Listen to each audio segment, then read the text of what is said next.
welcome to another episode of Back Dan's Thoughts. So, we have it, the final trailer for the Flash movie. This is probably the one DC movie, the last DC movie that I will be excited about for a while. At least until if/when Celsius Jail to Netflix sells Snyderverse to Netflix happens. But anyway, final Flash trailer came out, and just, let's talk about it. So right off the bat, it seems like this trailer definitely has a little bit more comedy to it. Flash is getting ready, and he has all these fangirls freaking out over him, going, "Oh my god, I love you, Flash!" And I know some people may have an issue with this. Me personally, I do not. I'm a huge Snyderverse fan. Man of Steel, Batman v Superman, Dawn of Justice, Ultimate Edition, Zack Snyder's Justice League are top peak movies, in my opinion. And they're very serious. And I argue that the Flash movie could very well fit in the Snyderverse.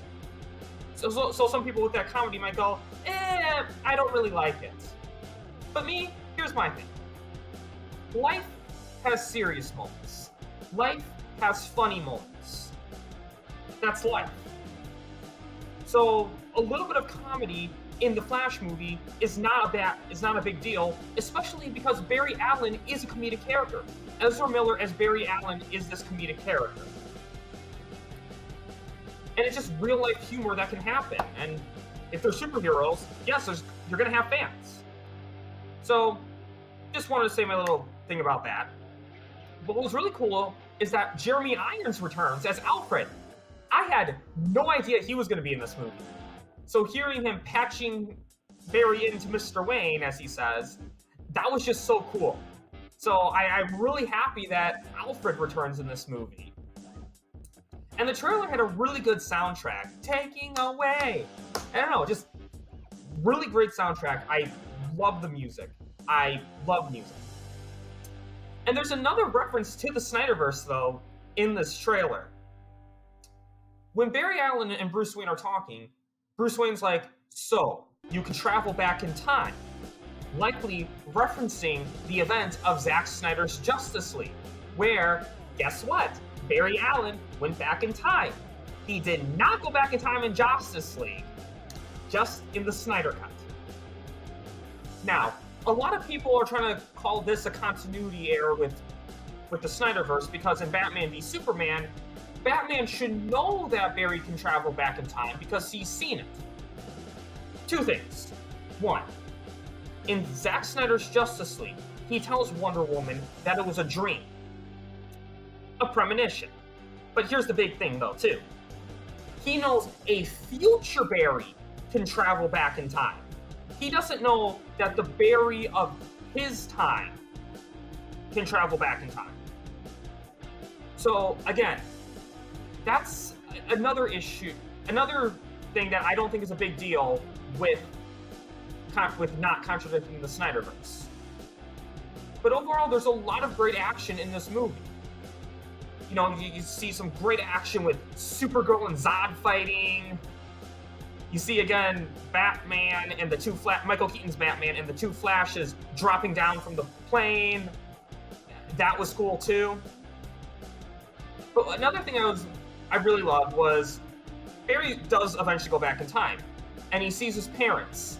Is that he went back in time, and now it's not another universe's Barry, it's a past Barry. I think it's really cool that he's kind of talking to himself right there. So that was cool, and it's just, you really see the two contrasts of the Barrys. You see Barry of the past, kind of not used to being a superhero yet, just having chicken wings sauce on his face, going, he's Batman, whereas the Barry of our day, of our time, it's normal to him. So, again, Ezra Miller does a really good job of portraying both of these Barrys. And then it looks like Sasha Calle's Supergirl also has some highlights too. She tells the two Barrys, "Okay, I'll help you." And as mentioned earlier, she kicks Zod's ass. Or, not completely, they put up a good fight against each other. So it's like they all really stand out. And then you have Michael Keaton's Batman says the classic line, "You want to get nuts? Let's get nuts." And then you hear the Tim Burton, Danny Elfman Batman theme, and just so excited. I think this is going to be a really good movie.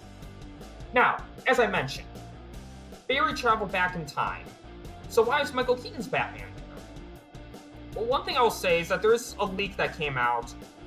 Don't know if it's true or not, but basically, essentially what supposedly happened is the two timelines are merging. So it looks like Barry's timeline and Michael Keaton's Burton's timeline merged, essentially. So it'll be interesting to see how that plays out. But overall, I'm really excited. Now, there were a few CGI issues, like when Barry looks up and goes, "No!" It doesn't look great, especially when you see it in, screenshots. It's not good. But I'm hoping that they can still fix the CGI up to the time the movie comes out. Because keep in mind, there were a lot of reshoots with this movie. This movie was filmed under 3 different regimes: Walter Hamada, Mike DeLuca, and James Gunn. So there's a lot of different regimes, different ideas for where the Flash film should be. And to be honest, I'd rather they fix CGI at the last minute than leave it under what would have been Walter Hamada's regime, which I had no faith in. Wasn't a fan of other movies that came out under his regime, so I'm glad they fixed it. Now, just some thoughts that people are just so concerned with the movie is, like, does it disrespect the Snyderverse? From people I trust, from YouTuber Skiiwalker the Jedi, who has seen the movie, he's reported on Abdul's channel that it does not disrespect the Snyderverse, and that, in fact, leaves the Snyderverse open for an Elseworld project. Like sells the SJL to Netflix, sells Snyderverse to Netflix. People boycotted Black Adam, which featured the grand return of Henry Cavill as Superman. We went from Henry Cavill announcing he was back to 2 months later announcing that he was not coming back. So I'd rather not do that thing again where we don't show support for the Snyderverse cast. I want to show support for Ezra Miller's Flash, for Ben Affleck's Batman, for Gal Gadot's Wonder Woman, who, yes, Gal Gadot's Wonder Woman is still in the film. At first, when the news broke that she was cut from the film, I thought she was, but no.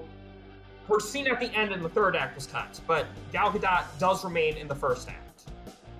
So, just want to point that out there.